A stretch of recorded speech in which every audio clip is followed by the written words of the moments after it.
શું તમને પણ જ્યારે બી સિઝન ચેન્જ થાય ત્યારે શરદી, ખાંસી, છીંકો આવે આવા પ્રોબ્લેમ થઈ રહ્યા છે? તો આ વિડીયો તમારા માટે છે. જનરલી જ્યારે બી આવું થાય એને એક પ્રકારનો ફ્લૂ કહેવામાં આવે છે, જેમાં શરદી, ખાંસી, ઉધરસ અને છીંકો જેવા પ્રોબ્લેમ થતા હોય છે. આજે આપણે ફ્લૂ વેક્સિન વિશે જાણીએ.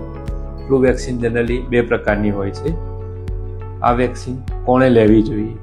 તો 6 મહિનાથી 5 વર્ષના બાળકોએ, 50 વર્ષથી વધારે ઉંમરના લોકોએ, જેમને ક્રોનિક બીમારી જેવી કે diabetes, blood pressure, asthma, cancer, કિડનીનો પ્રોબ્લેમ હોય એમને લેવી જોઈએ. પ્રેગ્નન્ટ વુમન હોય કાં તો હેલ્થ કેર વર્કર હોય.